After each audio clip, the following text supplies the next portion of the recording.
I've been working in live music and pursuing my own music for the past 8 years now. Now, within that journey, there's been a lot of peaks and valleys. Now, there's a lot of good things that I did and I enjoyed that I did them. I'm happy I did them. But then there's been a lot of valleys where, you know what, they're a bit more valleyish than I would like. So the point of this video is I want to let you know about the unnecessary mistakes that I made so you don't have to make them. And as well, I want to give you a surefire way to guarantee that you're getting better so you can get better quicker. You have the confidence that you know that you're moving forward so you don't end up quitting and robbing the world of what you have to share. So being creative comes with a lot of perks and disadvantages. And I'll say one of the necessary evils of being creative is that we have so many ideas, so many things that we want to start, whether it's we want to draw it, we want to produce it, we want to film it. But with all these ideas that we have to start, we don't have so many ideas about how we're actually going to finish these ideas and ship them off. We become creative when we ship the work. Seth Godin. When I first read this statement, I thought it was pretty rough. But once I got over myself and I started to ask the question, why are you not creative if you don't ship the work? Well, if you're not shipping the work, you're probably not finishing the work. Now it's starting to make more sense. And if you're not finishing the work, there's no way for you to get better. And then there's no way for you to create change with the things that you are creating. So today I want to talk about the 3 main reasons finishing needs to be a priority. Finishing your projects, finishing your work needs to be a priority in your life. Let's talk about them. Number 1, finishing our projects is difficult. Difficult things make you better.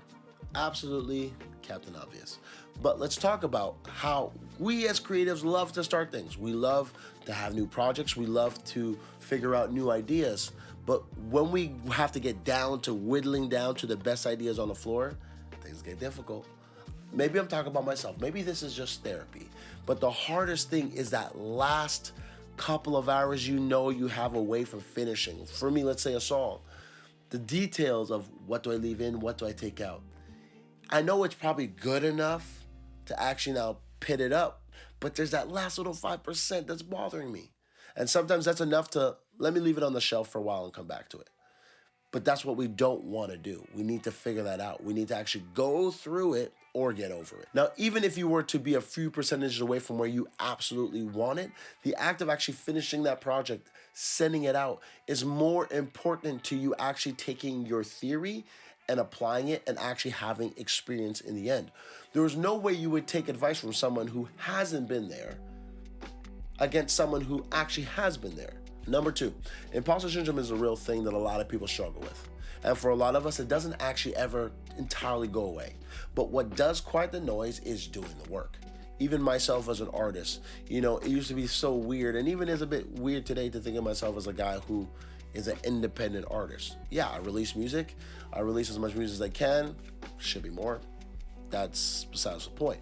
But nonetheless, when I think of being in a rut, or maybe I'm struggling with ideas, or maybe I just created some trash songs recently, I can still think too, I've done it multiple times. Not just once, but I've done it multiple times.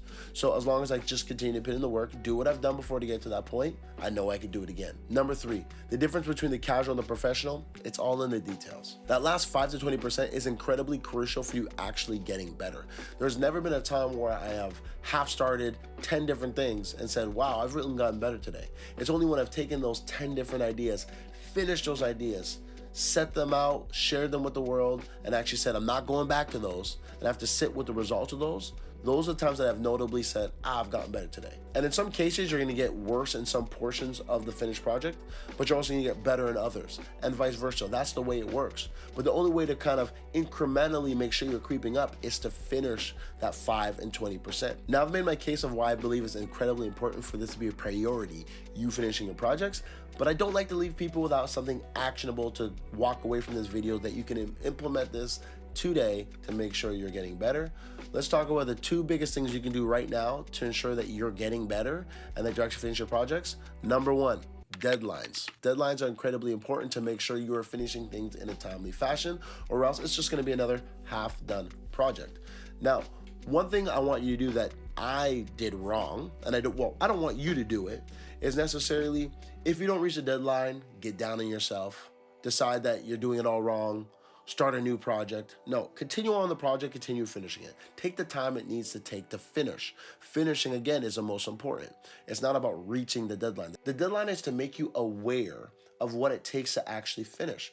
A lot of times when we don't go that far into getting our projects done and delivered, we don't know actually, what does that last 5 to 20% take? Sometimes the first half, the majority of it might take you, a few hours. And then it might take triple the time just to get that last little bit out. But you'll never know if you don't try.